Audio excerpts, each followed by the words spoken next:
excessive regulation or restrictive policies could slow down the U.S. innovation and put American companies at a disadvantage.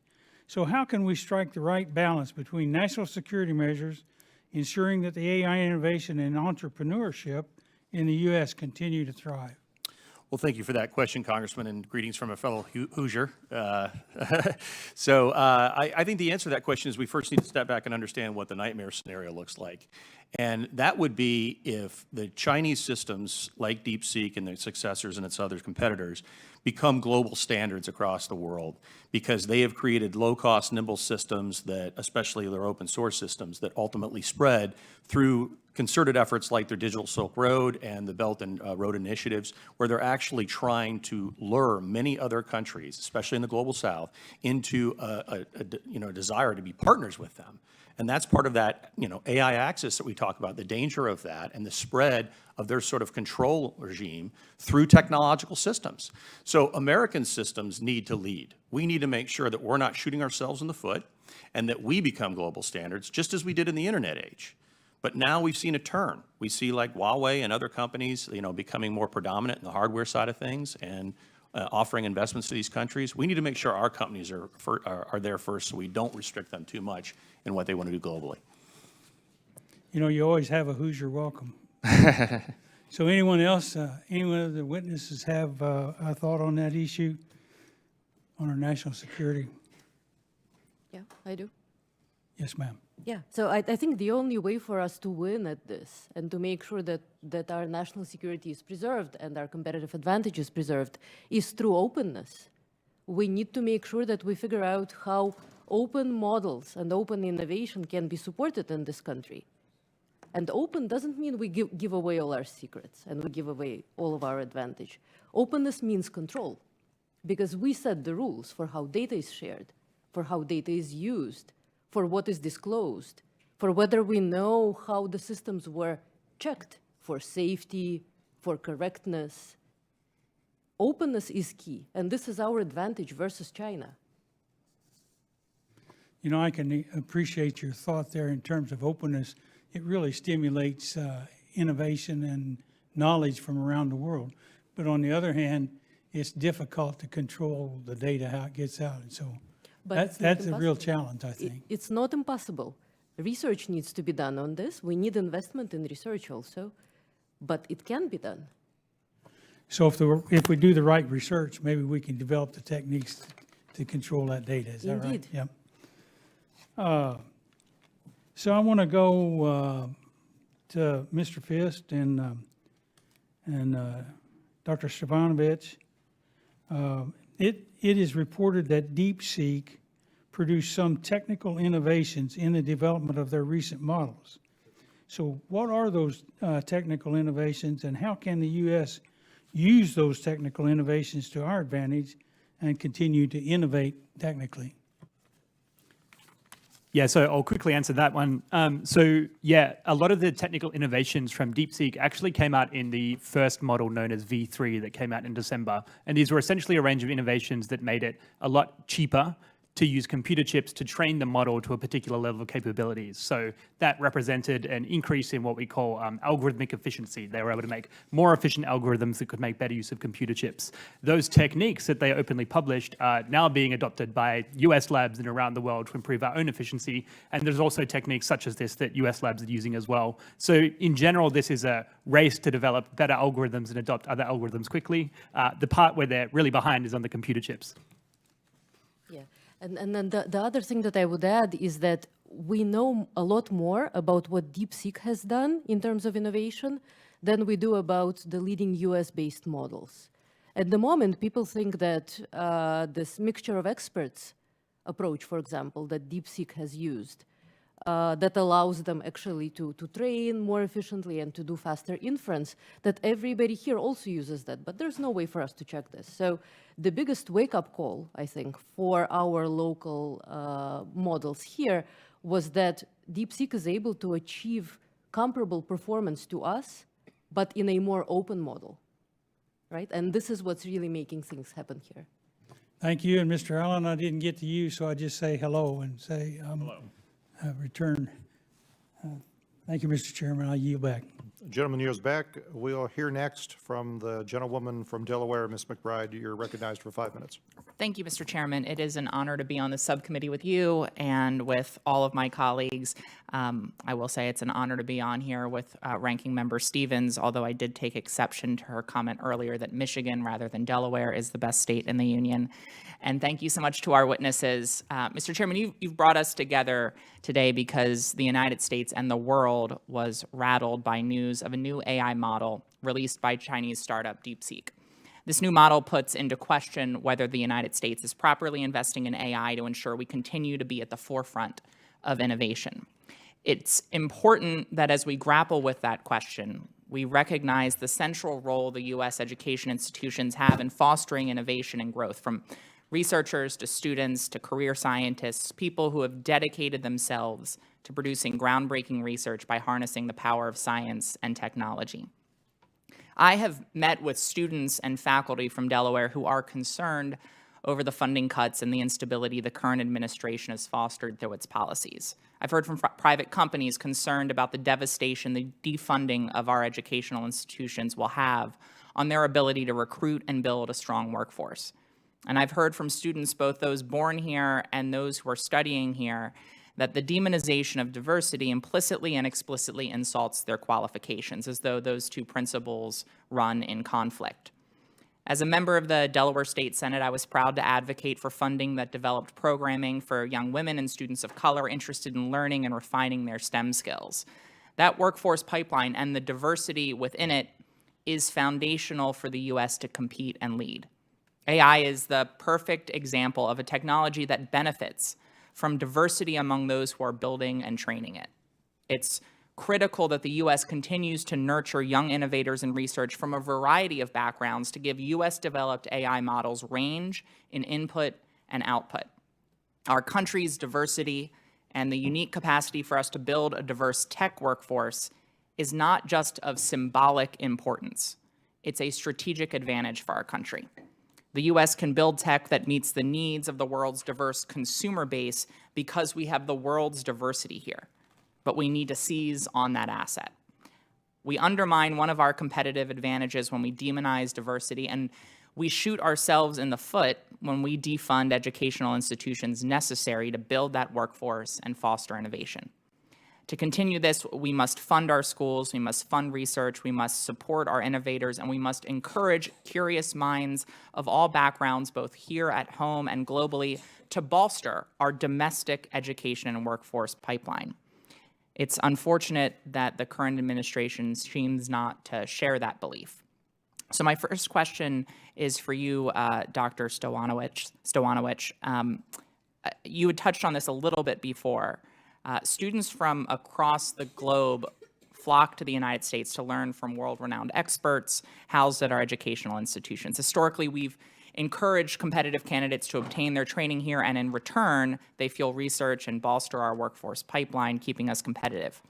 I'm curious how recent actions and funding cuts to our educational institutions could affect that pipeline, and how are educational institutions outside of the United States seizing on what could be a vacuum here because of funding cuts or, frankly, a message that we're not welcoming? Thank you very much for this question, and I absolutely agree with the statement that you made, that diversity is important, that being in an environment where you are judged on your abilities, your interests, rather than on the color of your skin or your gender, is what is conducive to creative thought, to research, and other types of creative thought. So, very bluntly, the current instability in terms of research funding is making it so that we are no longer able to recruit as many doctoral candidates as we would have in other years. My own lab and other labs have lost, in terms of yield, quite a number of people who prefer to stay in Europe, for example, and pursue their doctorate degrees there or to do their postdoctoral studies there. Europe is going to benefit, Western Europe in particular, tremendously from this instability here. Many students who would have studied here are staying in Asia, are staying in China or in India, and this is going to have devastating impacts on generations of researchers, both in academia and in industry in the United States. So we really do need to rethink our priorities. We're shooting ourselves in the foot here. Thank you. And perhaps because of that, unfortunately, in 20 years, many of the tech innovators' names that people know will not just be Americans anymore, but folks from other countries living and working in other countries. Thank you, Mr. Chairman. Gentleman yields back. We will hear next from the gentlewoman from South Carolina. Ms. Biggs, you are recognized for 5 minutes. Thank you, Mr. Chairman, for holding this important hearing, and thank you to the witnesses for being here today. So applications from Communist China have a history of collecting personal user data on a level that presents a national security risk. You only need to look at the scale of data collection from TikTok, and that Chinese companies are required to turn over personal data to the CCP at their request. DeepSeek's V3 and R1 models exemplify this risk, with DeepSeek overtaking American companies like OpenAI to be top-rated AI app on US App Store. So to Mr. Thayer, does DeepSeek collect data beyond just the chat logs from its users? And does that data that's collected by DeepSeek present a clear threat to our citizens' privacy and our national security? And how can we mitigate that risk? Thank you for the question, Congresswoman. We don't know the full extent of data collection on that side of things, but of course that danger is always very real. This is why some state governments and others have looked to make moves to stop DeepSeek from being utilized by government employees, and that's an understandable concern. But clearly more study is needed on that important question. Thank you.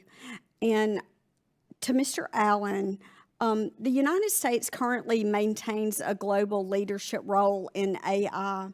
And we heard from Mr. Fitz a little bit about having the best AI and a secure AI and a faster engine, and thank you for that input. But Mr. Allen, what do you think the competition, we know it's intensifying and China's catching up quickly. What are your primary factors that you think have allowed the U.S. to maintain its lead this far, and where is China catching up to us the most rapidly?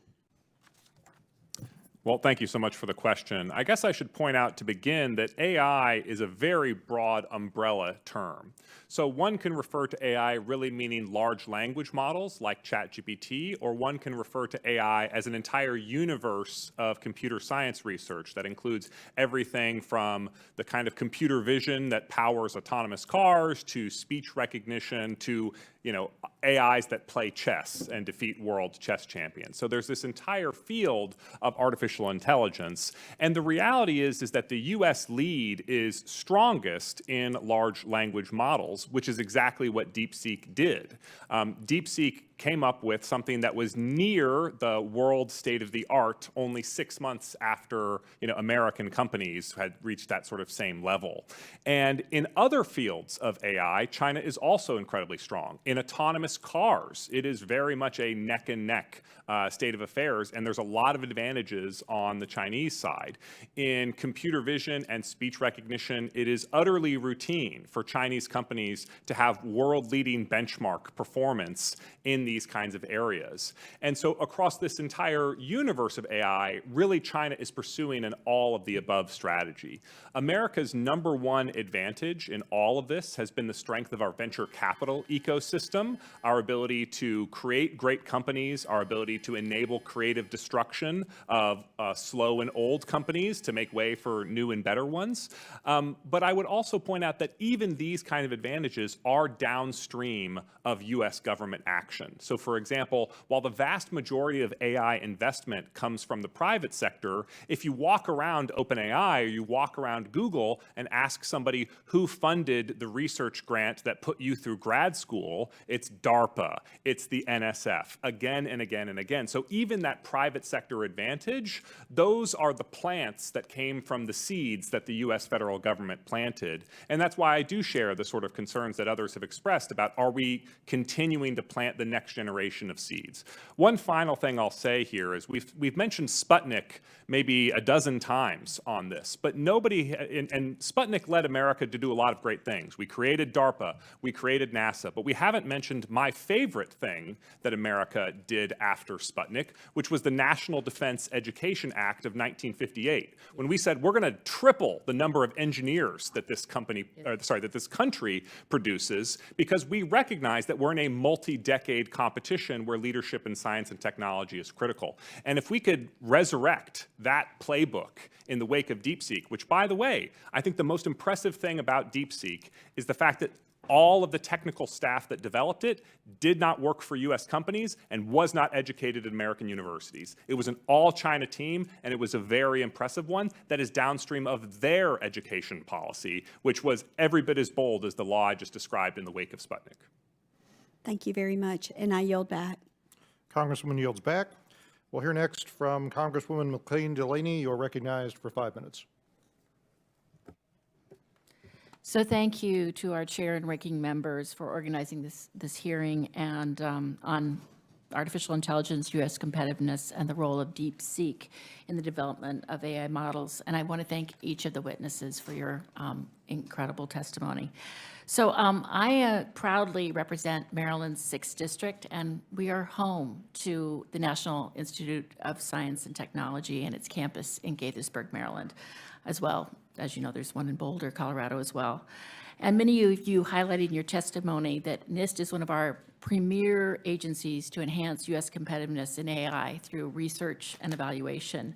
And as noted by several of my colleagues, for highlighting the value of NIST, and I might also lift up, other agencies in my district like NIH, the National Institute of Cancer, and Fort Detrick, which also do research and use AI. And, of course, uplift how penny foolish and pound foolish it is to look at these research cuts and how they impact our U.S. competitiveness. So NIST's work in AI, which really ramped up during President Trump's first term, has proven to be a critical enabler for the U.S. government and U.S. industry to maintain AI leadership. And it released an AI risk management framework, which I think several of you spoke to. And the Department of Commerce protection of national security has been bolstered through American leadership through a non-regulatory approach. This is something I know a little bit about since I helped lead the National Telecommunications Information Agency, and I worked across with our sister agency NIST to ensure that we had methods to allow organizations to use AI in ways that ensure that technology is trustworthy, transparent, and unbiased. With increased public interest in AI and LLMs, we need more meaningful bumpers and safeguards to protect consumers from threat actors that would exploit AI powerful data collection and analysis capabilities. And I believe we must foster American innovation and build trust in our AI systems. And I have to reiterate the word trust, because we must foster standards that keep Americans safe while remaining globally competitive. So this is a pivotal moment in AI technologies in terms of American leadership, and it seems like we are failing to meet this moment. I will note that more than 70 staff at NIST have been fired this year, and while some have been reinstated, we're very concerned that more cuts may be on the horizon there and at other research agencies and also our universities. With DeepSeek's rapid growth and development quickly threatening U.S. leadership, I have a couple of questions I just really want to talk to. Dr. Stojovich, in your testimony, you mentioned that DeepSeek models have raised significant concerns related to privacy, data governance, and national security. Your testimony also discusses a security-focused approach that maximizes economic potential and continues to foster innovation. Can you discuss the specific ways that we can utilize NIST leading world expertise in standards and R&D to safeguard consumer privacy, ensure national security priorities, and support technical innovation? And I might add one more thing. My colleague, Congressman Biggs, also talked about some of these same issues with respect to TikTok. So I'm just curious about your thoughts about that. Thank you very much for this question. NIST has a pivotal role to play in making sure that we both establish a data governance regime that is appropriate here, but also that we think very carefully about evaluation. And this is something that I haven't mentioned today, and I want to bring up that term. So how do we know whether a system works, whether an LLM works? It's the same as with Roomba, the smart vacuum. We have to have criteria according to which we assess whether it works, right?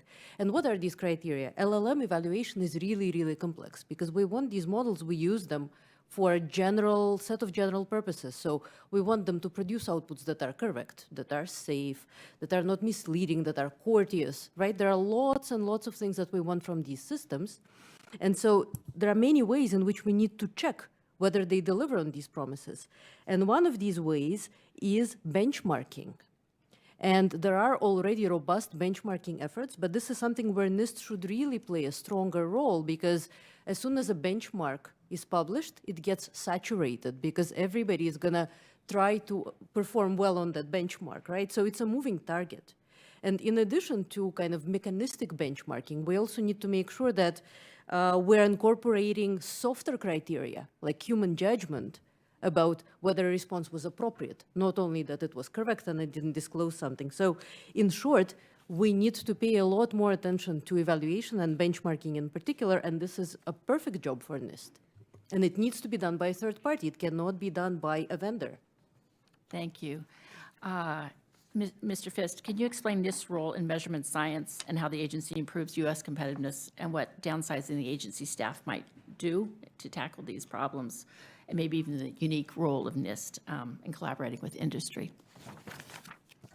Yeah, so I just repeat the points just made, in that NIST plays this essential role in measurement and evaluation, especially for AI. In AI, I would just highlight that this is an extremely nascent field. We don't really understand how to properly characterize the behavior and properties of AI models, and the kind of basic measurement work that NIST does is really critical for that. Thank you. I yield back. Gentleman yields back. We'll hear next from the gentleman from Utah. Mr. Kennedy, you're recognized for 5 minutes. Thank you, Chairman Obernolte, and I'm excited to be here in this committee, the Research and Technology Subcommittee, because keeping American innovation at the forefront is not only an economic imperative, but also a national security one. I'm proud to announce that I did pass a few weeks ago my first bill through the House, the United States Research Protection Act, which seeks to stop China from stealing our innovations and beating us on developing these kind of critical technologies. And it's important that we learn from DeepSeek and how the United States can head off future technological surprises. I have a question for Mr. Allen first, if you'd be willing to entertain that. Could you explain the threat differences between the DeepSeek model and the DeepSeek app so that the American people are aware when using this technology? Certainly, and thank you for the question. DeepSeek is an open weights model, which means that if you would like to actually download the weights of the model and run that as a local instantiation on your own computing hardware, you can do that. Alternatively, if you would like to access it from DeepSeek's computing resources through their app, you can do that as a software as a service type indication. So that's the difference between the model and the app. However, both are delivering you ultimately the same product if you download the most recent version of the model, but older versions of the DeepSeek model are also available to be downloaded. And this is how you can, determine things like the fact that it was distilled using data from OpenAI, among other things.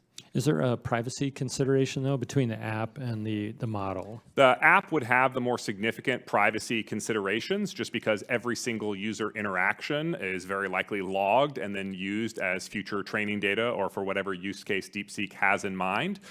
It is possible that the model could have different types of risks, such as cybersecurity risks, and some of these risks are present and don't appear to have even originated in DeepSeek. It is possible to, for example, put data poisoning attacks out there on the open internet, and anybody who's just hoovering up the whole internet to train their model will fall prey to these attacks, which then lead latent cyber threats in the capabilities. Indeed, this has been demonstrated in DeepSeek's case. Can you tell me more about the speech censorship aspects of DeepSeek, the app versus the model? So both the app and the model do take into account censorship-type concerns because DeepSeek, as a Chinese company, is subject to Chinese regulations, which relate to politically sensitive and propaganda-sensitive topics that China cares about. So both of those are going to be reflected in the models, but the app will always have the most updated version of that. So if anybody ever discovers a way to make the DeepSeek app behave in a way that the Chinese government doesn't like, the app, you can bet, will be updated much faster. Thank you for that clarification. That's excellent. Mr. Fist, I'll go to you next. DeepSeek reportedly trained their advanced AI model at dramatically lower costs. What does this imply about America's current approach to funding, training, and deploying AI systems, and what should policymakers like me do to support more cost-effective innovation domestically? Yeah, thank you for the question. Yeah, so I will just highlight a point that I believe Greg made earlier in that the costs that DeepSeek are reporting to us are a cherry-picked number, relating to That's shocking. The final- Chinese Communist Party is not going to tell us the truth about what they really spent on this. But besides that point, what else do you have to say? Yeah, indeed. So this 5.6 million number, a lot lower. It still is very impressive that they were able to train at this level of efficiency. And it means that, we need to figure out how we compete on the efficiency metric as well. Like, this is really important. US firms are innovating on these kinds of things all the time. I think one area that the federal government can help support is this kind of basic research into new hardware architectures that don't currently have near-term commercial promise, but could unlock a huge breakthrough in efficiency. So I'm talking about photonic chips, so using light as a medium for transmitting data or doing calculations instead of electricity. On-chip memory is sort of like a very interesting paradigm in this field as well. There's a number of sort of basic hardware technologies that we should be investing in to figure out how we can get that next leapfrog of efficiency above China. Thank you for that answer. Photonic, haven't heard that word for a while. Thank you very much. Sounds like Star Trek.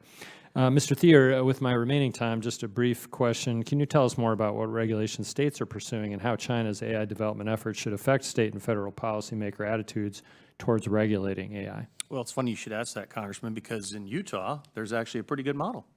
Utah passed a really good model for That's AI. why I'm asking it. It's a good setup. Well, I just think that model that Utah's pursued is really smart because it obviously focuses on first studying the issue, being patient, forbearing from over-regulating, focusing on agency capacity and existing governmental uses of AI, and then also has that experimental sandbox idea built into the back end of it, where you actually encourage innovators to come and talk to state policymakers to figure out how they can maybe pursue exciting projects in a more collaborative way. Thank you very much for pointing out the regulatory sandbox, which I was part of in the state legislature a few years ago, and we're proud of that. Utah is a great model for this. And Mr. Chair Obernolte, thank you very much. I yield back. Gentleman yields back. We'll hear next from the gentleman from Rhode Island. Mr. Amo, you're recognized for 5 minutes. Thank you, Chairman Obernolte, for holding today's hearing on artificial intelligence. Last August, I had held a roundtable on AI back in my district at Smithfield High School on the first day back from summer break. And my visit to Smithfield made it clear to me that educators and students are using AI inside and outside the classroom in our community at a far more accelerated rate than I had previously known. And therein lies an opportunity. Nurturing the next generation's desire to learn is key to beating China in the AI innovation race. We can't out-innovate DeepSeek without that effort. And since 2018, China has established remarkably over 2,000 undergraduate AI programs at more than 300 universities. We need to keep up, and frankly, I think we need to start earlier. That's why last Congress, I joined Congressman Kane in introducing the bipartisan Lift AI Act, legislation that would direct the National Science Foundation to develop AI literacy curriculum for K-12 students. I'm proud our bill that was reported out of this committee last year. And so my first question is for Mr. Fist. China's making substantial investments in AI education, as I noted. And, my question for you is how are these investments having an impact on AI innovation in China? And additionally, what can we do here in the United States to ensure that our domestic workforce, but also pipeline, starts where we need it to so we can compete? Yeah, thank you for the question. we've talked today a little bit about sort of China's massive programs to build up its STEM workforce, very ambitious investments, which my colleague Greg mentioned. This is an area of expertise for me personally in the United States. What we have done work on is how do we attract superstar talent from overseas as well? So, this is really America's superpower, is being able to bring the best in the world here. If you look at numbers on the Forbes AI Top 50, so top 50 startups in the United States from last year, 70% of those, 70%, had at least one immigrant co-founder. So I think finding ways to attract and retain top superstar talent needs to be a complement to education activities. Thank you for that. And look, I think you've heard it from some of my colleagues already, but what we've seen out of the Trump administration thus far seems to be rolling in the opposite direction, right? The cancellation of STEM research grants to fund AI training, the chilling effect for international students, the same folks where we're trying to attract in STEM by deporting folks on a whim and casting away guidance to stop our AI models from perpetuating racial bias. These are things that aren't helpful. And in fact, I believe will give China an upper hand in the innovation race by scaring off the next generation of students from entering the STEM and AI workforce. I have a particular interest in the impact on healthcare. As AI has been deployed effectively to support medical innovation and can do so much more. So the question that I have for you, Dr. Stoyanovich, is can you give me a sense of your thoughts on where these actions have impaired researchers, particularly in fields like healthcare, to make us, more innovative than we are today? Thank you for this question. And also, if I may, I want to add to the point that Mr. Fist made about attracting superstars. We shouldn't focus just on attracting superstars. I include a bibliography in my written testimony of the DeepSeek papers, and you will see that most of them have over 100 authors that are all the product of the Chinese education system in AI, right? So let's not forget that we're now in a place where no single person, no matter how brilliant, can build this system from the beginning to the end, right? We actually need all hands on deck here. And that's why public literacy, embedding AI literacy into K through 12 is as important as ever, if not more important. So regarding the impacts on healthcare, indeed, we're seeing lots and lots of use cases that are making their way into clinical practice even, of AI, including also large language models. And healthcare is this perfect domain that raises all of these privacy and security concerns that we talked about, but where there is also tremendous benefit potentially that these systems can give us in terms of efficiency, for example, so that doctors don't spend all their time transcribing encounter notes and instead are thinking strategically about, diagnosis and treatment. But what's required for us to be able to put these systems into safe use, specifically in healthcare, is interpretability mechanisms as an enabler of a kind of an accountable decision-making regime. Because when a doctor is advised by an LLM about a diagnosis, let's say, and it turns out to be incorrect, they can just say, oh, the machine told me so, right? It's still their responsibility. So we have to build these machines in a way that communicate why particular recommendations are made, what is the certainty and the uncertainty, what was the data that was used, is it appropriate in terms of its demographic composition, for example, for this specific hospital. So this really challenges us to develop novel mechanisms for privacy and data protection, for explainability, for auditing and evaluation of these models. And we need large-scale investment, including also that would come through the NIH, for example, where we're seeing tremendous cuts. Thank you. My time has expired. I yield back. Thank you. The chair now recognizes Representative Fouché from North Carolina for 5 minutes. Thank you, Madam Chair, and thank you to the witnesses for being here with us today.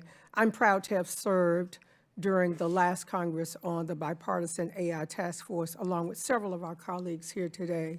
And I look forward to continuing our work together on this committee to implement our policy recommendations and put forth sensible legislation so that the United States can remain the world leader in artificial intelligence.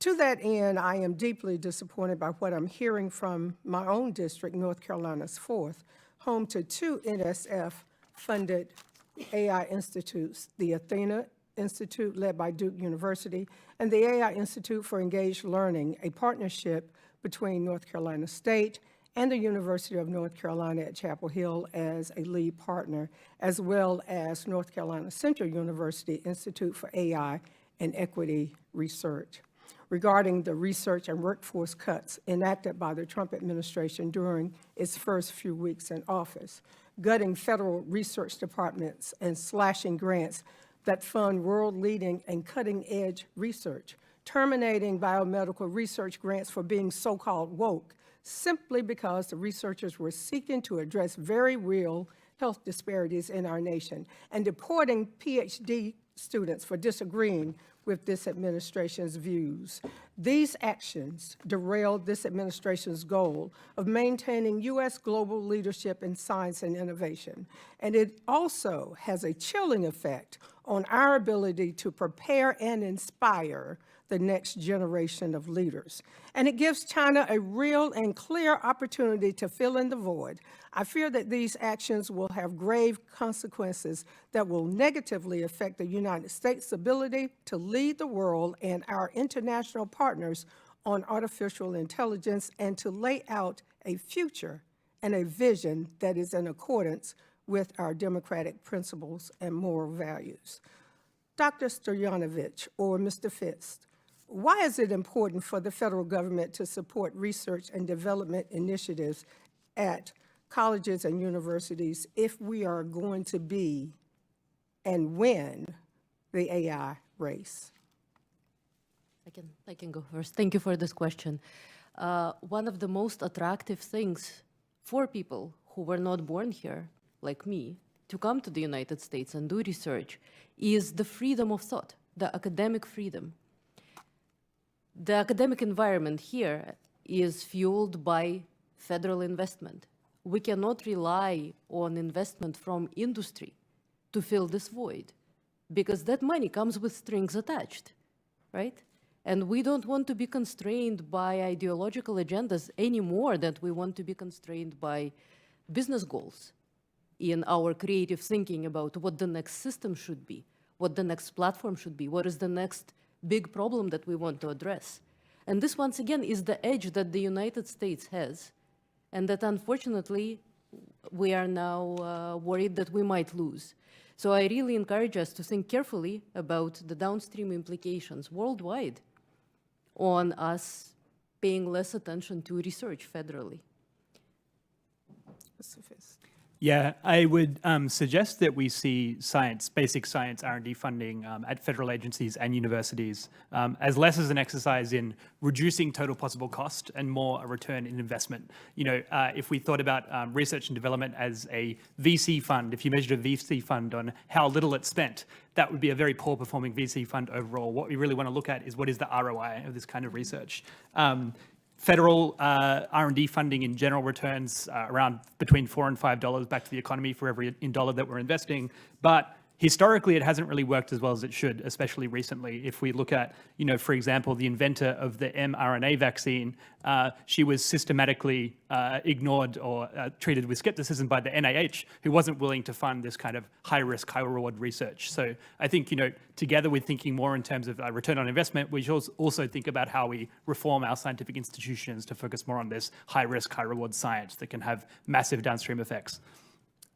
Let me just end with this. As others have discussed today, last Congress, we advanced several bipartisan bills in this committee, including my Expanding AI Voices Act to broaden participation in AI research. And I sincerely hope that we can work together with you, Mr. Chair, to enact these important efforts into law. And with that, I'll yield back.